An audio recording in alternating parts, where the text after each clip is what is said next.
Your true nature is not dysregulation. So how do you get someone from dysregulation to true nature? Fear exposure. So doing the thing that's really scary and thinking the thing that's really scary, and specifically, most importantly, feeling the feelings.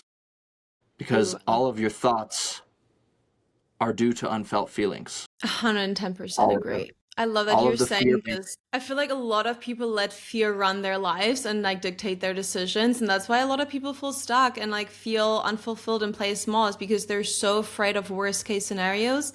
Um, and there's actually like a little exercise, and I would love to actually hear what you're doing or like what you're recommending to your clients for this. But something that I like my clients to do is whenever they're coming to me like, Laura, I'm like in this really tricky situation and I'm so scared that X, Y, and Z is going to happen.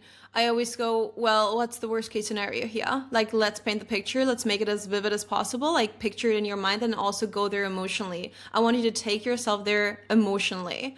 Like, I want you to feel the way you would feel in that worst case scenario, like the thing that you're absolutely afraid of.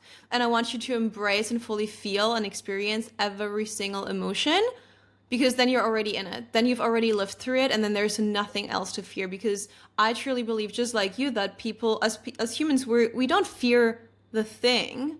We fear how it's going to make us feel.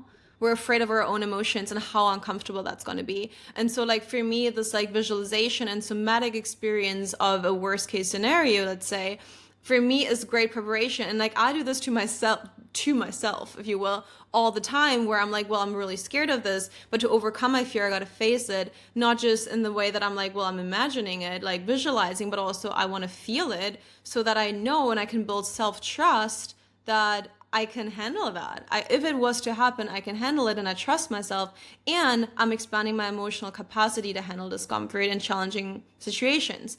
And so like that is one thing that I do. If there's anything that you give to your clients or anything where you say people can start uniting their mind, or like maybe there's like a mental exercise to combine with a certain breathing technique, I'd love for you to share, because I feel like this is something a lot of people need as a tool.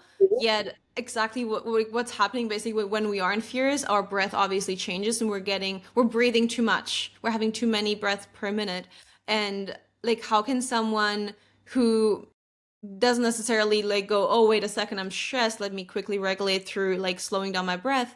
What is something that you would recommend for them so they can kind of unite their mind and the power of their mind with the power of their breath to like bring their body back into a balance and like regulated state? Yeah, the most simple thing that I do when confronted with uncertain conditions are feeling my body.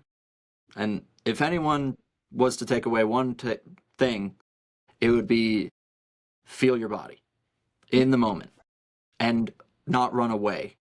Because feeling the feelings is usually the most courageous thing you can do. That's why the present moment is reserved only for the most courageous.